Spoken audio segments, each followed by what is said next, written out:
Hi, this is Cale Clarke from the Faith Explained Institute, thefaithexplained.com. Happy Easter, everybody. We are in the Octave of Easter now, this 8-day period, which is really, in the church's liturgy, one gigantic Easter day. So I thought what I'd do over these next few days during this octave is each day share with you just a little bit of the argument for the resurrection of Jesus Christ from the dead, which is really what Easter is all about. And without it, our faith simply isn't true.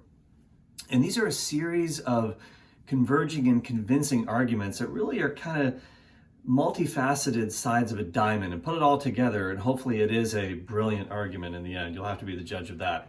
But for today, I thought I'd look at the first fact, which is the empty tomb itself. And by the way, I'm going to use a sort of a technique that one of my great professors used, and I've been very blessed in my studies to study under some great scholars like Dr. Craig Evans and Dr. Gary Habermas, and it's his technique that I'm going to use during this series. Now, Dr. Habermas is probably the world's leading expert on the resurrection of Jesus. He's written well over 20 books about it, and he popularized an approach called the minimal facts argument, in which he looks at facts, a set of facts that are agreed upon by the vast majority of scholars, whether they're believers or not. And these facts, when set together, have to be explained somehow. And I think the best explanation for all of these facts, agreed upon facts, is that Jesus rose from the dead. So fact number one is the empty tomb. And one of my favorite movies of all time is A Few Good Men, starring Tom Cruise. And one of my favorite TV shows is Suits, also a legal drama. And what makes it even better is that Suits is constantly quoting A Few Good Men, so it's kind of the best of all worlds for me. But in legal dramas or in real life courtrooms, one of the greatest things that can happen if you're a lawyer is if you can get the other side to admit a key piece of your argument.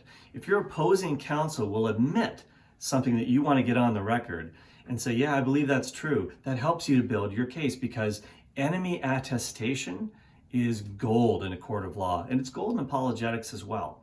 And when it comes to the empty tomb, all sides agree. The Christians and also their enemies agree that the tomb is empty on Easter Sunday morning. And the question is, how did it get that way? Of course, Christians will say Jesus physically, bodily rose from the dead on Easter Sunday. The opponents said, and this is, by the way, quoted in the Gospel of Matthew, this argument in Matthew 28, the Jewish religious authorities said that the apostles came and stole the body, even though the tomb was guarded. That's a preposterous argument on many levels. We're going to deal with that in a separate video later on, but the main thing you need to take away from this is that nobody dies and willingly submits to torture knowing that what they believe in is a lie. What they're being tortured and killed for is a lie. And the disciples certainly knew whether or not they stole the body of Jesus. They died claiming that he bodily rose from the dead. We'll deal with that later. But I want to focus on this idea that they stole the body because this is a common argument that has lasted through the centuries. St. Justin Martyr, writing mid-2nd century, about 150 or AD or so, in his dialogue with Trypho, who was a Jewish opponent of Christianity, mentions that this argument was being used by Trypho and by others even at this time later on. And Tertullian later on, slightly later on in history, the same thing. And even to this day, some people still use the argument. But the point of it is that all sides agree that the tomb is empty, okay? Here's another piece. Joseph of Arimathea, we talked about him in our last video. He was the one who was a member of the Sanhedrin, the very council that condemned Jesus to death. He donates his own tomb so that Jesus can have a proper burial. Now that's really, really important because it means that the location of Jesus's tomb was known to friend and foe alike. So when people come along saying, oh, they went to the wrong tomb, Jesus is still buried in this other one next door, preposterous. Everybody would have known where Joseph's tomb was. He was a very, very prominent figure in Jerusalem at that time.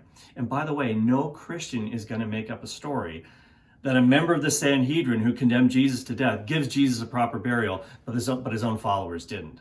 That's really embarrassing to the early church. Has to be a historical detail. So there's just a couple of things for you to kind of chew on. We have really, really good evidence to believe that the tomb was empty on Easter Sunday morning. But as you know, an empty tomb alone does not a resurrection make. So we have to prove it through other means, through other arguments as well. So in the next few days, we'll look at positive arguments for the resurrection the appearances. And tomorrow, we're going to look at one that I think is really interesting, the testimony of women, why that is so important that women were the first people to discover the empty tomb on Easter Sunday and to encounter the risen Jesus. For the Faith Explained Institute, I'm Cale Clarke.